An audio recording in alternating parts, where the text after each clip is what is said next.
বেয়াদবি করে কি করে না, নবীর সম্মান নিয়ে ছোট বড় কথা বলে, নবীর ভালোবাসার কথা বললে তাদের মনে কষ্ট হয়। ও ভাইজানেরা, সোনার মানিক যুবকেরা, আব্বার মায়েরা, আল্লাহ পাক আমার আপনার নবীকে কেমন রহমত করেছেন একটু দৃষ্টান্ত তুলে ধরে। নবী আমার যখনই মন খারাপ করেছেন, নবী আমার যখনই আল্লাহর কাছে কিছু মনে মনে চেয়েছেন, নবী আমার যখনই আল্লাহর কাছে কখনো হাত তুলে চেয়েছেন, আমার আল্লাহ বড় দয়াময়। আমার রাসূলের চাওয়া, আমার রাসূলের মনের আশাকে আমার আল্লাহ কখনো ফেরত দেন না। আমার আপনার নবীকে আল্লাহ কি সম্মানিত করেছেন, আমার নবীর মনের আশা, মনের আকাঙ্ক্ষাকে আল্লাহ সব সময় বুঝে আমার রাসূলকে কেউ সান্ত্বনা না দিলে আমার আল্লাহ সব সময় সান্ত্বনা দিয়েছেন। আল্লাহ নবী তিনি জীবনে কত ঘাত প্রতিঘাত সহ্য করেছেন। আমার আপনার নবীর বয়স তখন হয়ে গেল 50 বছরের মতো। আমার রাসূলুল্লাহ হুজুরের জীবনে বড় দুটো সাহারা ছিল, একটা ছিল আমার নবীর চাচা জান আবু তালেব, আর একজন ছিলেন আম্মা জান হযরতে খাদিজাতুল কুবরা রাদিয়াল্লাহু আনহা। এই দুজনে ছিলেন আমার রাসূলুল্লাহর জন্য বড় সাহারা। নবীজির চাচা আবু তালেবের পরিচয়টা একটু যদি 2 মিনিটের মধ্যে বলি, কেমন সাহারা ছিলেন আমার আপনার নবীকে আল্লাহ দয়াময় এই রবিউল আউয়াল মাসের 12 তারিখে বিশ্ববাসীর জন্য রহমত স্বরূপ করে এতিম অবস্থায় আব্বা খাড়া করে পাঠালেন।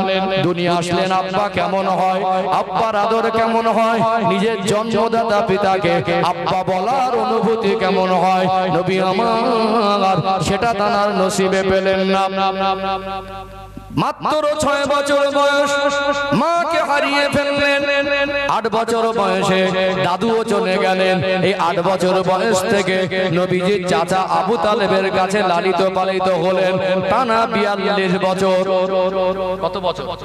চাচা আবু তালেবের যখন ইন্তেকাল মারা যাচ্ছে তখন নবীজির বয়স 50 বছরের মতো, টানা 42 বছর। যতবার আমার রাসূলকে কাফেররা দুশমনি করেছে, আমার রাসূলের বিরুদ্ধে চক্রান্ত করেছে, আবু তালেব কলেমা না পড়ো আমার নবীকে সব সময় সাপোর্ট দিয়ে গেছে। এটা একটা সাহারা।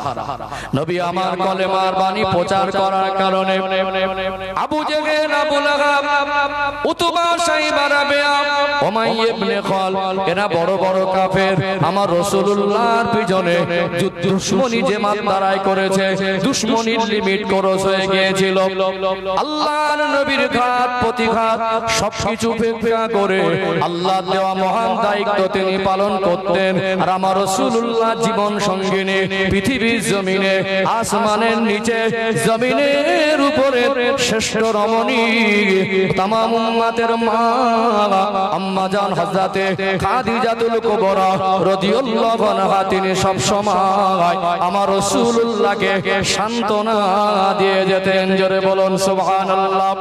কি ভালোবাসা বলে মা খাদিজা আমার রাসূলকে কি মহব্বত করেছিলেন, আমার নবীকে যে সেবা যত্ন করেছিলেন, সেই ঘটনা তো 2 ঘন্টায় বলে শেষ করা যায় না। আর আল্লাহর নবী জীবনের একটা বছর ছিল জীবনের বড় দুঃখের বছর, জীবনের বড় ঘাত প্রতিঘাতের সময় আসলো।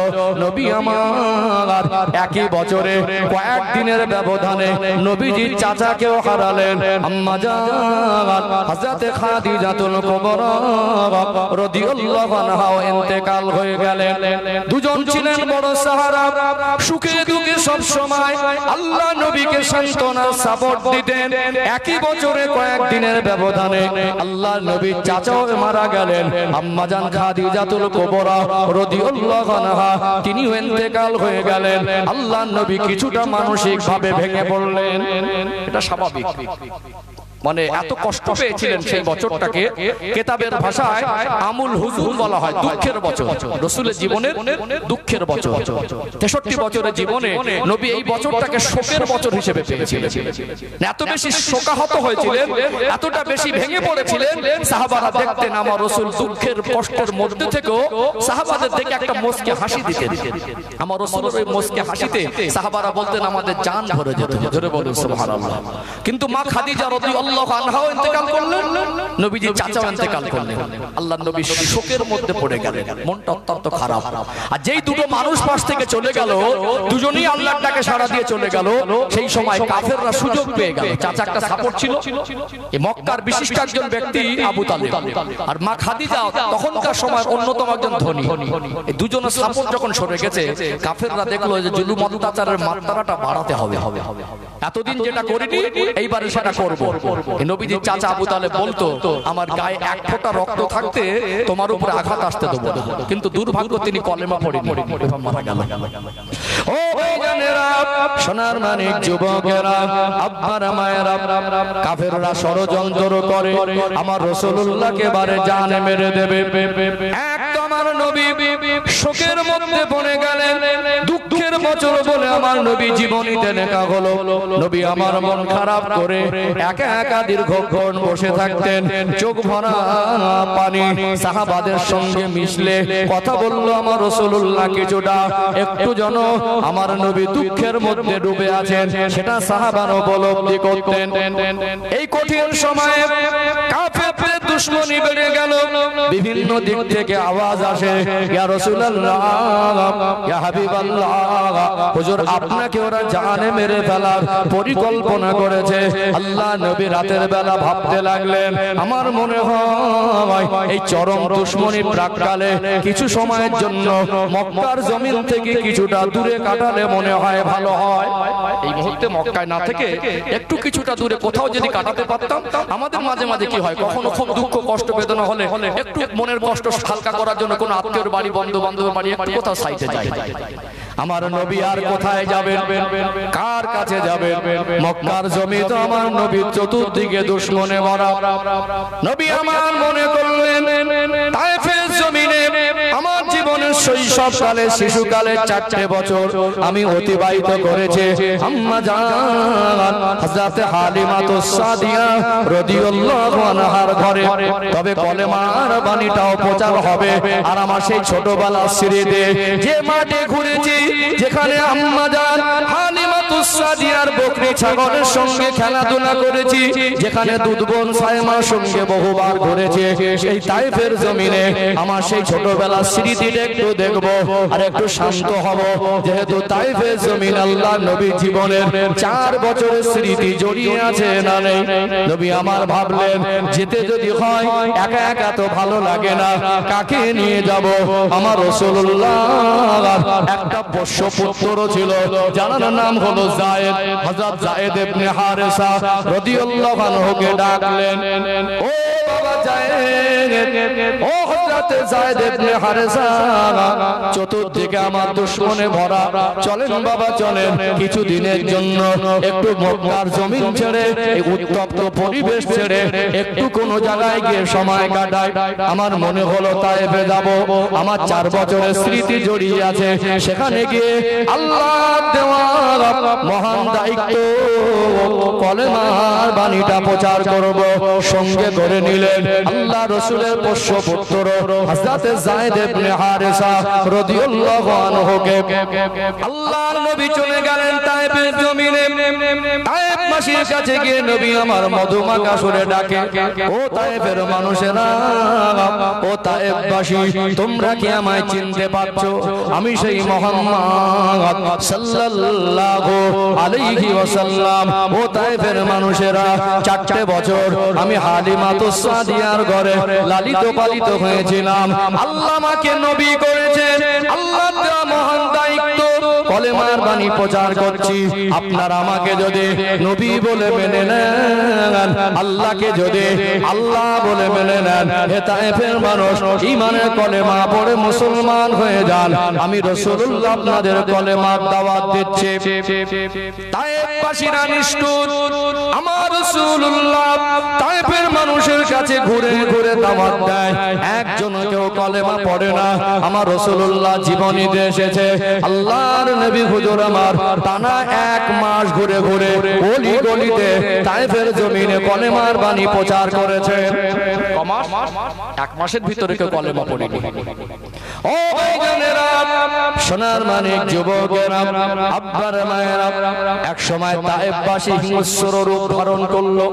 তায়েফবাসী দেখলো এরা এই ব্যক্তিটাকে যদি তাড়িয়ে না দেওয়া যায়, যদি তায়েফ থেকে সরিয়ে না দেওয়া যায়, মানুষ একদিন না একদিন হয়তো তানার কথা মেনে কলেমার বাণী মেনে মুসলমান হবে।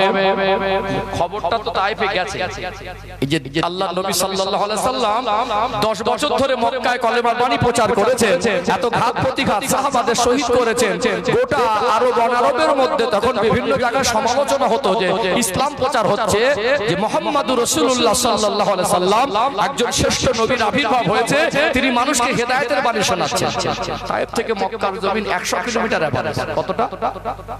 100 কিলোমিটার, খুব বেশি না। এই তায়েফের মানুষ জানতো, যারা তখনকার সময় তায়েফের মানুষ এরা হবন ঠাকুরের অনুসারী ছিল, খুব ভালোবাসতো। বললো এই ব্যক্তিকে এখানে রাখা যাবে না। তারা আলোচনা করে দেখলো কোন রকম ভাবে যে কোনো মূল্যে এই তায়েফের জমিন থেকে নাকে বার করে দিতে হবে। হিংস্র মানুষেরা আমার রাসূলুল্লাহর পিছনে এসে পড়ে গেল। ছোট ছোট বাচ্চাদেরকে, অবুঝ বাচ্চাদেরকে লিলিয়ে দিতে লাগলো। দেখ দেখ, পাগল এসেছে, এখান থেকে এখানে বার করে দিতে হবে। আল্লাহ নবীকে পাথর ছুঁড়ে ছুঁড়ে মারে। দয়ার নবী, মায়ের নবী আমার তায়েফবাসীর আঘাতে, তায়েফবাসীর পাথরের আঘাতে রক্তাক্ত হয়ে যেতে লাগলেন। আমার রাসূলুল্লাহকে হযরতে যায়েদ ইবনে হারেসা রাদিয়াল্লাহু আনহু এত বেশি ভালোবাসতেন, আমার নবীকে জান প্রাণের থেকে বেশি ভালোবাসতেন। তানার সাধ্যমতো যেদিক থেকে পাথর আসে নিজে ঢাল হয়ে গিয়ে নিজের বুকটা সিনাটা পেতে দেয়। আমার আপনার নবী বললেন, ও বাবা যায়েদ, এখানে বেশিক্ষণ থাকা যাবে না। তায়েফবাসীর চিন্তা চেতনা ভালো না, ওরা আমাদের জানে মেরে দেবে। আল্লাহ নবী ভাবলেন আমাদেরকে তায়েফ ছেড়ে খুনে বেরিয়ে যেতে হবে। নবী আমার তায়েফ থেকে বেরিয়ে যাওয়ার জন্য হাঁটতে লাগলেন, আর পিছন থেকে তায়েফের একদল মানুষ পাথর ছুঁড়ে ছুঁড়ে মারতে লাগলেন। একটা মানুষ কতক্ষণ হাঁটতে পারেন? নবী আমার ক্লান্ত বোধ করতে লাগলেন। আর পাথরের আঘাত আল্লাহ রাসূলের সাহাবী আমার রাসূলুল্লাহর পোষ্যপুত্র যায়েদ ইবনে হারেসা রাদিয়াল্লাহু আনহুর গোটা শরীরটাও রক্তাক্ত হয়ে গেল। তিনি কিছুটা অসুস্থ বোধ করতে লাগলেন। সেই ফাঁকে ফাঁকে আমার রাসূলুল্লাহর শরীর মোবারকে পাথরের আঘাত, আমার নবীর পিরহান মোবারকটা রক্তে লাল হয়ে যায়। আমার রাসূলুল্লাহ নালায়ে মোবারক, জুতা মোবারকের মধ্যে রক্ত গড়িয়ে গড়িয়ে রক্ত জমাট বেঁধে যায়। আমার রাসূলুল্লাহর নূরানি চেহারা মোবারক রক্তে লাল হয়ে যায়। নবী আমার হাঁটতে হাঁটতে টানা 2.5 মাইলের মতো, প্রায় 4 কিলোমিটার এভারেজ রাস্তা, আল্লাহ নবী ছুটে ছুটে এসে একটা জায়গায় গিয়ে আর হাঁটবার মতো ক্ষমতা নাই, আর দাঁড়াবার মতো ক্ষমতা নাই। নবী আমার পাথরের আঘাতে জর্জরিত হয়ে গিয়ে ওই জায়গায় বেহুশ হয়ে পড়ে গেলেন। তায়েফবাসী নিষ্ঠুর, আমার রাসূলকে ওই অবস্থায় পাথর মারে। তায়েফবাসী নিষ্ঠুর, আমার নবীকে ওই অবস্থায় আঘাত করতে লাগে। তায়েফবাসী মনে মনে করে বেশ দীর্ঘক্ষণ পাথর মারার পরে হয়তো মারা গেছে, এবারে তারা চলে যেতে লাগলো। আর আমার রাসূলুল্লাহকে নিয়ে হযরত যায়েদ ইবনে হারেসা রাদিয়াল্লাহু আনহু কোলের মধ্যে করে নিয়ে আমার নবীকে নিয়ে একটু আড়াল জায়গা খুঁজতে লাগলেন। মনে মনে করছেন ওরা এত মারা মেরে চলে গেছে, আবার যদি ফিরে আসে আমার রাসূলকে আঘাত করবে। আমার রাসূলুল্লাহকে কোলের মধ্যে নিয়ে হযরত যায়েদ ইবনে হারেসা রাদিয়াল্লাহু আনহু একটা আঙ্গুর বাগানের মধ্যে আশ্রয় নিলেন। আমার রাসূলুল্লাহর চেহারা মোবারক হযরত যায়েদ ইবনে হারেসার কোলের উপরে। হযরত যায়েদ ইবনে হারেসা দুটা চোখ থেকে টপ টপ করে পানি টুসা গড়িয়ে যায়। আমার নবীর কপাল মোবারকে হযরত যায়েদ ইবনে হারেসা চুমা দিতে লাগেন। ইয়া রাসূলুল্লাহ, হাবিবাল্লাহ, হুজুর একটা বারের মতো একটু চোখ মেলে দেখেন। নবী আমার তখন বেহুশ হয়ে আছেন, সেন্সলেস হয়ে আছেন। যায়েদ ইবনে হারেসা কাঁদতে লাগলেন, ও রব্বুল আমার হাবিবের কষ্ট আমি যায়েদ ইবনে হারেসা আমি সহ্য করতে পারি না। আমার রাসূল যদি বেহুশ না হয়ে আমি যায়েদ ইবনে হারেসা যদি শহীদ হয়ে যেতাম মনে হয় ভালো হতো। আমার রাসূলের শরীর মোবারকে যদি পাথর আঘাত না লেগে আমার শরীরে যদি আঘাত লাগতো ভালো হতো। আল্লাহ আমি যতটা পেরেছি আমি আমার জান থাকতে থাকতে সর্বোচ্চ চেষ্টা করেছি পাথরের আঘাতগুলো যেন আমার রাসূলের শরীর মোবারকে না লাগে, কিন্তু টার্গেট তো করেছে কাফেররা আমার নবীকে। আমার আপনার নবীকে নিয়ে কোলে মাথা রেখে আমার নবীকে কোলের উপরে মাথা নিয়ে নবীকে নিয়ে কাঁদতে লাগলেন। আল্লাহ ও রব্বুল আলামিন, আল্লাহ আমার রাসূলকে আপনি একটু হুঁশ মোবারক এনায়েত করেন। আমার আল্লাহ তানার হাবিবকে না বানালে কুল কায়নাত বানাতেন না। আমার আল্লাহ সেদিন নারাজ হয়ে গেলেন। আল্লাহ আমার নবীকে কত বেশি ভালোবাসেন। আল্লাহ সৃষ্টি জগতের মধ্যে আমার নবীকে ছাড়া আমার আল্লাহ অত ভালো আমার কাউকে বাসেন না। আমার আল্লাহ নারাজ হয়ে গেলেন। আল্লাহ পাক ডাক দিলেন, হযরতে জিবরাইল লাব্বাইক ইয়া রব, জান জান তাড়াতাড়ি তড়িঘড়ি চলে যান, তায়েফে জমিনে চলে যান। আমার হাবিবকে আমার প্যারা নবীকে তায়েফবাসী মেরে রক্তাক্ত করে বেহুশ করে দিয়েছে। আপনি যান আমার হাবিবকে একবার জিজ্ঞাসা করেন, তিনি যদি অনুমতি দেন তো পাহাড়ের গজবের ফারিস্তাদের নিয়ে যান, বড় বড় পাহাড়গুলো তুলে এনে তায়েফবাসীকে শেষ করে দেন।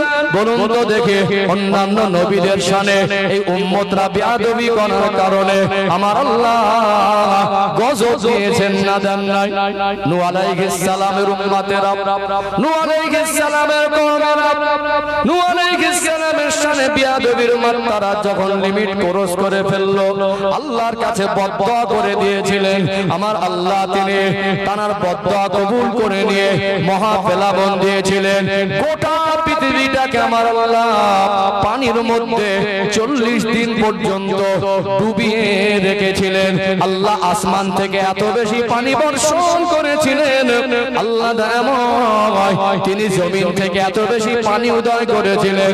গোটা পৃথিবীতে এমন কোন পাহাড় বাকি ছিল না যেটা সামান্য জাগ্রত ছিল। আমার আল্লাহ হুদ আলাইহিস সালামের কওমকে শায়েস্তা করার জন্য তিনি আসমান থেকে আগুন পাথর বর্ষেছে। আমার আল্লাহ দুনিয়া জমিনে নবীদের উপরে যখন এই মানুষ নির্যাতন জুলুম অত্যাচারের লিমিট ক্রস করেছে আমার আল্লাহ গজব দিয়েছেন। আমার আল্লাহ বলেছিলেন, জিবরাইল জান জান শুধু আমার হাবিব একবার যদি বলে দেন তো আপনি তায়েফবাসীকে মেরে ফেলে দেন। হযরত জিবরাইল আলাইহিস সালাম আসলেন। হযরত যায়েদ ইবনে হারেসা রাদিয়াল্লাহু আনহু কাঁদতে লাগলেন। আমার আল্লাহর বড় দয়া, আমার আল্লাহর বড় করুণা, আল্লাহ দয়াময়, আমার আপনার নবী দয়ার মায়ার নবী আমার আল্লাহ হুঁশ মোবারক এনায়েত করেছিলেন। আরো জোরে বলুন, আল্লাহ নবীর গোটা শরীরটা রক্তাক্ত। নবী আমার চক্ষু মোবারক মেলে দেখলেন আল্লাহ নবী কোনো কথা বলছেন না। নূরে দুটা চোখ থেকে টপ টপ টপ টপ করে পানি একটু গড়িয়ে যায়। আমার রাসূলের নূরানি মাথা মোবারক হযরত যায়েদ ইবনে হারেসার কোলে। নবী আমার আস্তে আস্তে বলেন, ও বাবা যায়েদ, কোথায় আছি বাবা? ও হযরতে যায়েদ, এটা কোথায় এনেছো আমায়? যারা আমায় মারছিল, যারা আমায় আঘাত করেছে তারা কোথায়? আল্লাহ নবীকে সান্ত্বনা দেন, ইয়া রাসূলুল্লাহ, ইয়া হাবিবাল্লাহ, আমি যায়েদ ইবনে হারেসা, আপনার এই কষ্ট আমার সহ্য হয় না। আল্লাহ আপনাকে হুঁশ এনায়েত করেছেন। ইয়া রাসূলুল্লাহ, হাবিবাল্লাহ, তায়েফবাসী তারা আপনাকে মেরে তারা চলে গিয়েছে। আমি আপনাকে কোলে করে একটা আঙুর বাগানে একটু নির্জন নিরালা জায়গায়, একটু নিরিবিলি জায়গায়, একটু আড়াল জায়গা আশ্রয় নিয়েছি। নবী আমার বলেন, ও হযরত যায়েদ, একটু কি পানি পাওয়া যাবে? পিপাসা লেগেছে বাবা, একটু কি পানি খাবার মতো কিছু পাওয়া যাবে? হযরত যায়েদ ইবনে হারেসা রাদিয়াল্লাহু আনহু ডাইনে বামে একটু সামনে পিছনে তাকাতে লাগলেন, কোথাও যদি কারোর কাছে একটু পানি পাওয়া যায়। যে আঙ্গুর বাগানের সরাই নিয়েছিলেন, ওই আঙ্গুর বাগানের একজন মালি ছিল, যার নাম হলো আদাস। এই আদাস নামক ব্যক্তিকে ডাকতে লাগলেন, ও ভাই বাগানের মালিক, আপনার কাছে কি পানি আছে? একটু কি পানি দিয়ে সাহায্য করবেন? বাগানের মালিক জিজ্ঞাসা করলো, কেন, কি হয়েছে? বলল, এখানে আমার রাসূল অসুস্থ হয়ে আছেন। বাগানের মালিক এই আদাস নামক ব্যক্তি আস্তে আস্তে আসলেন। আমার রাসূলুল্লাহ শরীরটা তখন রক্তাক্ত, আমার নবীর নূরের চোখে পানি। তিনি বললেন, আমার রাসূলুল্লাহকে দেখে তার মনটা নরম হয়ে গেল। এই বাগানের মালিক তিনি পানি না পেয়ে তিনি বলতে লাগলেন, আমার কাছে পানি তেমন কিছু নাই, তবে একটুখানি অপেক্ষা করে ওই বাগানের আঙুর তুলে তুলে আঙুর তুলে তুলে নিংড়ে রস বার করে একটা পাত্রে আঙুরের রস নিয়ে আমার রাসূলুল্লাহ মজলিসে এসে হাজিরা দিলেন। আমার নবীর কাছে আসলেন, যায়েদ ইবনে হারেসাকে বলেন, ও ভাই, এই মানুষটাকে আপনি একটু এই আঙুরের রস পান করান। আল্লাহ নবী অসুস্থ অবস্থায় এই আঙুরের গ্লাসটা, রসের গ্লাসটা হাতে নিয়ে নবী আমার জোরে একটু বিসমিল্লাহ পড়লেন, বিসমিল্লাহির রহমানির রহিম। ওই সময় আদাস নামক বাগানের মালিক আশ্চর্যজনিত হয়ে বলতে লাগলেন, এই শব্দটা তো সাধারণ কোন মানুষের ভাষা না। আমি তাওরাত আর জাবুর আর ইনজিল কিতাবের ঘটনা শুনেছি, আমি ধর্মগুরুদের ভিতরে জাবুর, তাওরাত কিতাবের পণ্ডিতদের মুখে শুনেছি এই বিসমিল্লাহির রহমানির রহিম এ তো মুসা আলাইহিস সালাম খাবার আগে পড়তেন, এ তো ঈসা আলাইহিস সালাম খাবার আগে পড়তেন, এ তো দাউদ আলাইহিস সালাম খাবার আগে পড়তেন। এটা তো নবীদের ভাষা হয়। ওই সময় ওই আদাস নামক ব্যক্তি এই বিসমিল্লাহ শরীফ পড়াটা শুনে হযরত যায়েদ ইবনে হারেসাকে জিজ্ঞাসা করতে লাগলেন, ভাই, এই ব্যক্তির পরিচয় কি আপনি দিতে পারবেন? আমার রাসূলুল্লাহর বর্ণনা শুনে পরবর্তী সময়ে এই বাগানের মালিক আদাস নামক ব্যক্তিটা ঈমানের কলেমা পড়ে মুসলমান হয়ে গিয়েছিলেন। ও ভাইজানেরা, সোনার মানিক যুবকেরা, আব্বারা মায়েরা, নবী আমার এই আঙুরের রসটা পান করে হযরত যায়েদ ইবনে হারেসাকে বলছে, বাবা যায়েদ, একটু আমাকে তুলে বসাও, একটু আমাকে পিঠে টেক লাগিয়ে দাও। আল্লাহর নবী উঠে বসলেন। আল্লাহর নবীর গোটা শরীরটা রক্তাক্ত, খুন আর খুন হয়ে রয়েছে। আমার রাসূলুল্লাহ জীবনে সবথেকে বেশি আঘাত পেয়েছিলেন দুটো জায়গায়, একটা হলো তায়েফের জমিনে, আর একটা হলো সেটা হলো উহুদের প্রান্তরে, যেদিন আমার নবীর দান্দান মোবারকটা শহীদ হয়ে গিয়েছিল। এই দুটো স্মৃতি আমার নবীর জীবনের বড় কষ্টের, আর আল্লাহ রাসূলের জীবনে এই বছরটা বড় শোকের। আল্লাহ নবী কান্নায় ভেঙে পড়লেন, বাবা যায়েদ, মনে মনে করেছিলাম তায়েফের জমিনে আমার 4 বছরের স্মৃতি। ও বাবা যায়েদ, মনে মনে করেছিলাম তায়েফে গিয়ে কিছুদিন থাকবো, তায়েফের মানুষ আমায় নবী বলে মেনে নেবে। এরা যে এত হিংস্র, আগে যদি জানতাম তো আমি আসতাম না। এমন সময় জিবরাইল আলাইহিস সালাম সালাম দেন, আসসালামু আলাইকা ইয়া রাসূলুল্লাহ, আসসালামু আলাইকা ইয়া হাবিবাল্লাহ। আল্লাহ নবী সালামের জবাব দিলেন।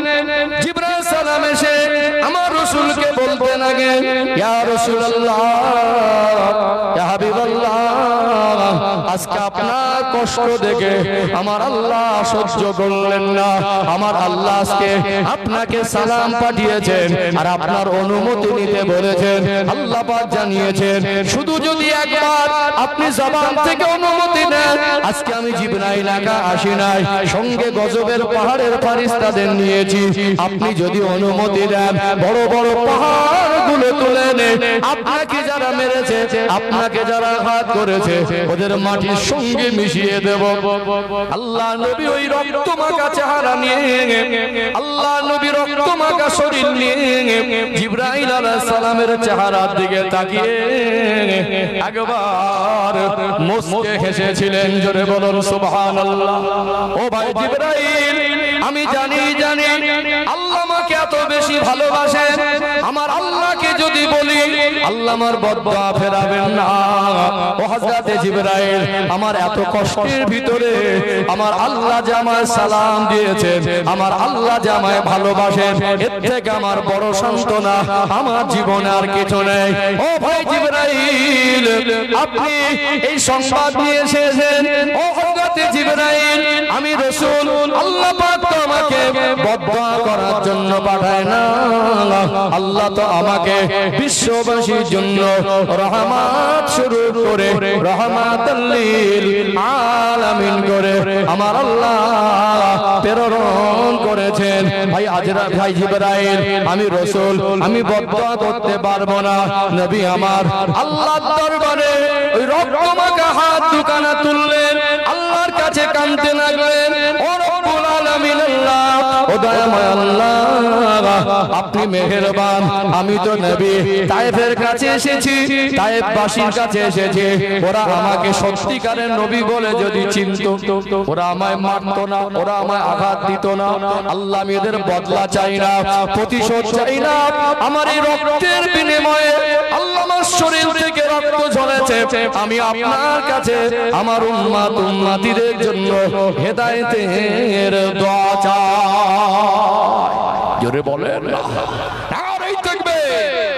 আল্লাহ নবী হুজুর আমার বললেন, আল্লাহ এদেরকে আপনি হেদায়েত দেন, এদেরকে যদি আপনি ধ্বংস করে দেন, এদেরকে যদি আপনি পিষে মেরে দেন, আমি রাসূল কার কাছে গিয়ে কলেমার বাণী প্রচার করব। আল্লাহ আমার উম্মতের আমি নাজাত চাই। আল্লাহ এরা মানলো আমার উম্মত, না মানলো আমার উম্মত। এখানে মনে রাখবেন, আমার রাসূলকে আল্লাহ শ্রেষ্ঠ নবী করেছেন, আল্লাহ সৃষ্টি জগতের মধ্যে শ্রেষ্ঠ করেছেন।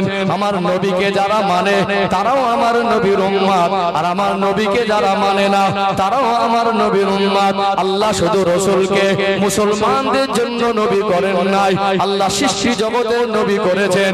আমরা মেনে নিয়েছি, এটা আমাদের সৌভাগ্য। যে মানতে পারে নাই, এটা হলো তার দুর্ভাগ্য। আমরা মাননেওয়ালা উম্মত, আর যারা মানেনি তারা না মাননেওয়ালা উম্মত।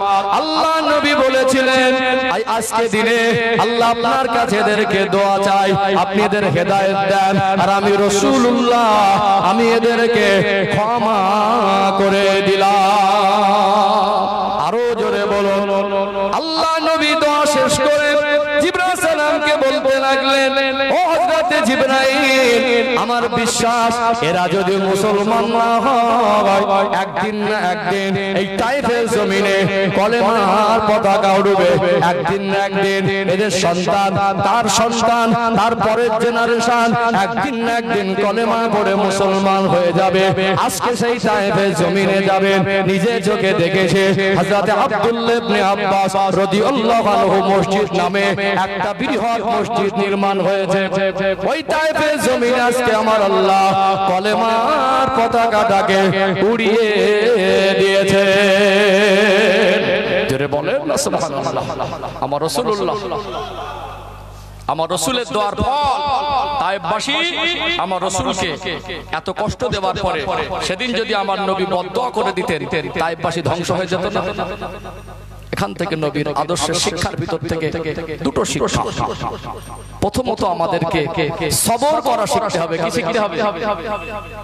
সবর করা, আর প্রতিশোধ আর বদলা নেওয়ার মানসিকতাটা ছাড়তে হবে।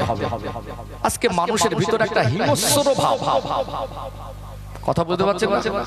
মানুষের ভিতরে হিংস্র ভাব, এই আচার আচরণের ভিতরে নম্রতা ভদ্রতা যদি না থাকে, হিংস্রতা যদি দেখা দেয়, ও পৃথিবীর কাজে ভালো হবে না, আল্লাহর কাছেও ভালো হবে না। ওর জীবনটাই দুনিয়া ভালো হবে না, কবরও ভালো হবে না, ওর আখিরাতও ভালো হবে না। আমার রাসূল সাল্লাল্লাহু আলাইহি সাল্লামকে আল্লাহ উত্তম আচরণ দিয়েছিলেন। কোরআন শরীফে 29 নম্বর পারায় সূরা আছে, সূরার নাম হলো সূরাতুল কলাম, 4 নম্বর আয়াত। আল্লাহ বলছেন লাকাদ কানা, আল্লাহ পাক বলছেন ওয়া ইন্নাকা লাআলা খুলুকিন আযীম, আমি আমার হাবিবের চরিত্রকে মহান চরিত্র করেছি। জোরে বলুন। যাদের ধৈর্য কম তাদেরকে তো হট টেম্পারি বলে। কি বলে? বোঝার আগে রেগে গিয়ে গুপ গাপ দু চারটে কথা বলে দেয়। কি বলে দেয়? একই কথা বলা যায়, একটু নরম সুরে ভদ্রভাবে তাড়াহুড়ো না করে বুঝিয়ে বলা আর প্রতিশোধমূলক কথা বলা। আজকে দিনে দেখুন না, প্রত্যেকটা মানুষ একটা হিংস্র ভাব। কেউ কারোর নামে কথা বললে মানে যেমন পাগলা কুকুর তেড়ে আসে না, ওরকম ঝাঁপিয়ে আসে। ঠিক বলছি না ভুল বলছি? বৌমা তো 44, ছেলে তো 20, শাশুড়ি তো সেই রকম 20। ঘরের উপর থেকে একেবারে চকচকে ঝকঝকে করে। এখন সব প্রিমিয়াম কোয়ালিটির কালার হচ্ছে। লং লাইফ 10, লং লাইফ 15, সব রঙের কোট, বুঝতে পারছেন? মানে বাইরে থেকে 15 বছরের গ্যারান্টি রং করছি ঘরে, কিন্তু ঘরের ভিতরে মানুষের মধ্যে ধৈর্য নেই। সোনার সংসারগুলো সব টুকরো টুকরো হয়ে যাচ্ছে। কেউ কারোর নামে পানি খাতে পারবে না। কষ্ট পাচ্ছেন নাকি? এই যে বৌমা 40 ভোল্টেজ হয়ে গেল, সংসার তছনছ হয়ে গেল, শ্বশুর শাশুড়ির সঙ্গে খারাপ আচরণ করে ফেললো, একটু বলা বলি করতে ঝগড়া বেঁধে গেল, এইবারে বদদোয়া করতে শুরু করে দিল। কি ছেলে দুটানে পড়ে গেল, মার হয়ে কথা বললে বউ রাগ করে, আর বউর হয়ে কথা বললে মা রাগ করে। বউকে খুশি করতে গেলে মা নারাজ হয়, আর মাকে খুশি করতে গেলে বউ নারাজ হয়। সারাদিন বাড়ি খেটে এসো, মনের শান্তি নেই। প্রত্যেকটা মানুষকে ধৈর্যশীল হতে হবে। কি হতে হবে? ধৈর্যশীল হতে হবে। যে কোনো বিপদ মুসিবতে, যে কোনো পরিস্থিতিতে আমাদের জীবনে ধৈর্য একটা ভীষণ বড় আমল। আল্লাহ পাক কোরআনুল কারীমে বলছেন ইন্নাল্লাহা মা'আস সাবিরিন, সবরকারীর সঙ্গে আমি আল্লাহ থাকি। জোরে বলুন। আমাদের কয়েকটা কথা একটু বলি, শিক্ষণীয় বিষয়গুলো যেহেতু আমি তুলে ধরবো নবীর জীবন আদর্শ থেকে। এখন একটা ছেলে বিবাহ বন্ধনে আবদ্ধ হলো, সন্তান হয় না, আছে না নেই? আছে না? কি করবে? ধৈর্য কমে গেছে। কি কমে গেছে? ধৈর্য। 2 বছর 3 বছর হলো, ধৈর্য হারিয়ে ফেলে, সবর নেই। একটা শিরক করে ফেলে, যাদের মানে শরীয়তের জ্ঞান কম। কোন একটা মাজারে গিয়ে, আজ বহু ভিডিও দেখি মাজারে গিয়ে সেজদা করছে। আমরা আমিরুশ শরিয়াত কুতুবুল আলাম মুসাদ্দিদুজ জামান দাদা হুজুর পীর কেবলার মহব্বতের মানুষ, দাদা হুজুর পীর কেবলা রাহমাতুল্লাহ আলাইহি বাংলার মানুষকে শিখিয়ে গেছেন। এই বাংলা থেকে শিরক বেদাতের আঁকড়াগুলো উৎখাতের মিশন চালিয়েছেন। কথা ঠিক না বেটা? বহু মাজারে বহু মানুষ সিজদা করে, কি করে না? হারওয়ায় যান, এখান থেকে ঘুটিয়া শরীফ, বেশি দূর না, ঘুটিয়ারি শরীফ যান, সেখানে গিয়ে দেখবেন বহু মানুষ সিজদা করছে। করে না? করে না? তাহলে আল্লাহর কাছে চাওয়া ভুলে গিয়ে ধৈর্য ছটফট সন্তান লাগবে। তো আপনি মাজারে সিজদা করলে, মাজারে কোনো কারোর কাছে চাইলে কি সে সন্তান দিতে পারবে? সন্তান দিতে পারবে না। আবার কি করে? একটা সময় দেখছে সন্তান হয় না বলে কোথাও গিয়ে গাছে ইট ঝোলাচ্ছে, কোথাও গিয়ে টোটকা করছে। ধৈর্য কম। কি কম? ধৈর্য কম। মানুষ ধৈর্য হারা হয়ে গিয়ে না, আল্লাহ তাকে পরীক্ষায় ফেলেছে, সন্তান দিচ্ছে না, সে ঈমান হারিয়ে ফেলে। এটা ধৈর্য কমের একটা ফল। পৃথিবীতে আল্লাহ পাকের নবীদের মধ্যে একজন সম্মানিত নবী ছিলেন। যেহেতু আমার নবী দিবসের মাহফিল, নবীর জীবনী বলছি, প্রসঙ্গ সাথে বলে জাস্ট উদাহরণস্বরূপ একটু দুটো লাইন বলি, তাহলে ইনশাআল্লাহ এখান থেকে আমাদের ঈমান মজবুত হবে ইনশাআল্লাহ। ও ভাইজানেরা, সোনার মানিক যুবকেরা, আব্বার মায়েরা, ইব্রাহিম আলাইহিস সালামের নাম আপনারা শুনেছেন। 114টি সূরার ভিতরে কোরআন শরীফে একটি সূরা আছে, সূরার নাম হলো সূরাতু ইব্রাহিম।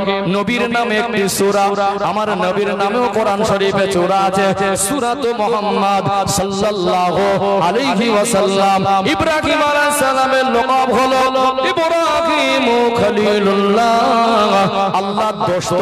আল্লাহ একজন সম্মানিত নবীকে পরীক্ষা করেছেন, আর আমরা তো সাধারণ উম্মত। আল্লাহ যাকে বন্ধু বলেছেন, ইব্রাহিম আলাইহিস সালামকে বলেছিলেন ইব্রাহিম খলিলুল্লাহ, ইব্রাহিম হলো আমি আল্লাহর দোস্ত। আল্লাহ তাকে সন্তান দিচ্ছেন না। কত বছর সবর করেছিলেন? তাফসীরের কিতাব পড়বেন, 86 বছর বয়স হয়ে গেল, তখনও সন্তান ছিল না। কত বছর? ধৈর্য থাকবে? 86 বছর বয়স। কত বছর? কোথাও গিয়ে সেজদা করেছিল? আমরা ওসিলা দিয়ে দোয়া চাই, কোন কবরবাসীর কাছে চাই না, কোন কবরবাসীর কাছে চাই না, ওসিলা দিয়ে দোয়া চাই। 86 বছর বয়স হয়ে গেল, তারপরেও তিনি কি করেছিলেন? আল্লাহর কাছে দোয়া চাইতে লাগলেন, রব্বি হাবলি মিনাস সালিহিন, আল্লাহ আমাকে একটা নেক সন্তান দান করেন। আমার আল্লাহ তাকে 86 বছর বয়সে দোয়ার ফল হিসাবে আল্লাহ সন্তুষ্ট হয়ে সুসংবাদ জানিয়েছিলেন,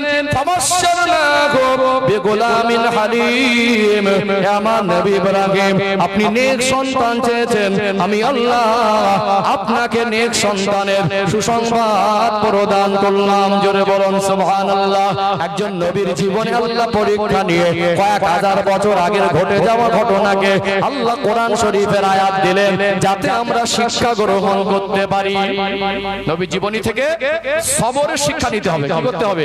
নবীরা 86 বছর বয়সে সন্তান পাচ্ছেন, আর আপনার 4 বছর বিবাহ হলো, ধৈর্য হারা হয়ে গিয়ে আপনি ঈমান হারা হয়ে যাচ্ছেন। এটা ধৈর্য কমের একটা ফল। সবর করতে হবে, আল্লাহর উপরে ভরসা করতে হবে। ওয়া ইয়াতাওয়াক্কাল আলাল্লাহি ফাহুয়া হাসবু। আল্লাহ পাক এই আয়াতের দ্বারা কোরআন শরীফে জানিয়ে দিলেন, যে ব্যক্তি আমি আল্লাহর উপরে ভরসা করে, আমি আল্লাহ তার জন্য যথেষ্ট।